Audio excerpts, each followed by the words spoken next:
Good day, all. It's your facility management professional again. Oluwafemi Ogunleye is my name.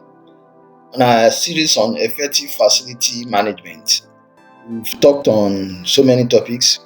I encourage us, if you are new on my video, if you are new on my page, please you can check the the older videos to know how we have dealt extensively on effective facility management. We started on SLA, service level agreement.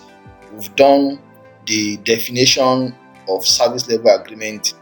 We've done the specifics of service level agreement. Now, for the video of today, we're going to be discussing together the value of service level agreement. What are the value embedded in service level agreement? So, regardless of the manner or detail to which a service level agreement specification are determined, they are vital. Because they help the facility manager or the facility management company. So, I'm going to be looking at what are the value that SLA brings to the table as a facility management company, as a facility users. I've said in our previous videos, 2 videos, that you don't go into management of that facility without an SLA, without a service level agreement. So these are the values that it brings. It aligns SLA with owner or management mission and goals. So today we're going to be discussing it align SLA with the owner / management mission and goal. If the owner of a facility with an SLA, you know their mind, it's going to help you as a facility management professional, as a facility management company, to align your deliverables with their goals. That is one benefit that SLA brings to the table. You don't just go opposite direction to their goal. From the SLA, you will know their mission and goals. Mission and goals in the layman language, their mind. From the SLA, you will get to know their mind on how they want you to manage their property, their expected results, and you only get it from their prepared service specification. So, as a facility manager, as a facility management professional, as a facility management company, you now align your deliverables to their mission and their goal. The second one is it determines and understands the agreed upon work to be done. Just relative to number one, SLA helps you to determine and understand the agreed upon work to be done. Number one, taking over a management portfolio is just not by mouth. You have to sit down with the owners to agree upon the work to be done. So it's only an SLA that can give you that. That's number two value of an SLA. Number three, it describes how that work should proceed to the agreed upon standard, work expectation, and the service level goals or targeted expectation. Just very simple.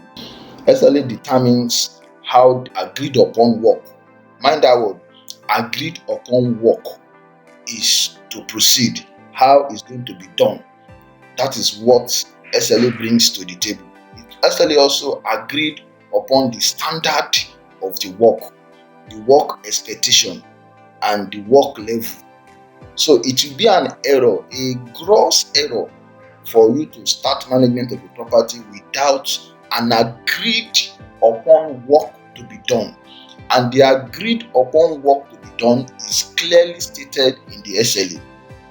Not only the agreed upon work to be done, the standard of the work to be done, and the expected result of the work to be done, all clearly stated in the SLA. Also stated in the SLA is how they will measure your performance, how they will measure how have you really performed in this work that was given unto you. Then also the value that SLA is also bringing to the table is that it reviews how the work has been accomplished. With an SLA, there are provisions for periodic review depending on your agreed terms. There are provisions for periodic review. You periodically review how the work is going. Excuse me. Then it also measure results against written standard. It's one thing to write the specific down. It's one thing to write the standard down, but another thing to measure the result. The value that SLA is bringing is also that it measures the results against those specific standards. Oh, I'm supposed to service this generator at every 200 hours. It's written in the SLA and it has been agreed. Also, part of the value that the SLA is bringing is that it evaluates if the work performance meets expectation. Out of the value that it evaluates if your work performance meets the required expectation. And don't forget, the required expectation is inside the SLA. So SLA is just very good for you. It's so full of everything that you need. It makes the work very easier. It stops one of the value that it stops disputes at the long run. No dispute. I have said you should do this, do that, and this is what you are going to do. Although in between there can be inclusion, you can make amendments based on the agreed terms between the parties. You can make inclusions to increase the service expectation, the service verification, or to just reduce. I'm taking this off your company. I'm adding this to your service scope. It's all included. It's all agreed upon. Just to agree upon it. Then necessarily reduce conflict. Yes, if there are disputes, just run back to the SLA. As facility manager, you will need an SLA to be able to effectively carry out your work in that site. To effectively carry out your work in that site, your level of service, your SOW, that is statement of work, your KPIs, key performance indicators, help to provide standard by which the service provider and the facility can evaluate the conduct and the outcome of the work. So to conclude this video, we have looked at the value that SLA is bringing. We have mentioned that SLA helps to resolve conflict. It states the expected work to be done.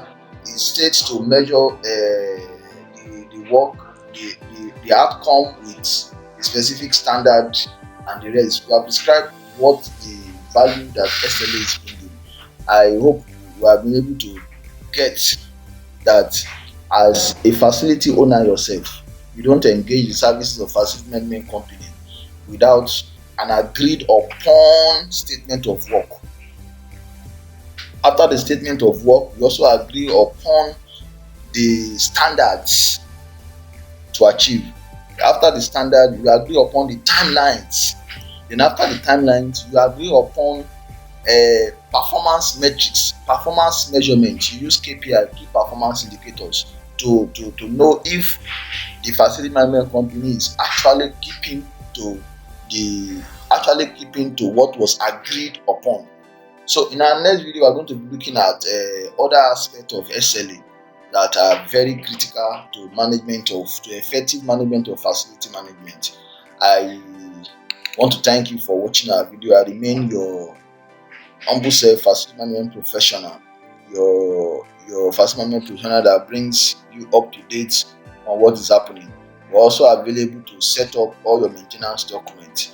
If you don't have asset register, it's good. I've been saying it's good that every facility have asset register, because the asset register helps you to know what you own, what's their location and their state of repairs, the condition, the present condition, the cost, and also most importantly, asset registers help you to determine the maintenance strategy for that asset. No two assets are the same, so in that wise, they must use different maintenance strategy. And if you don't know the maintenance strategy, you will just discover that you are spending more on that asset.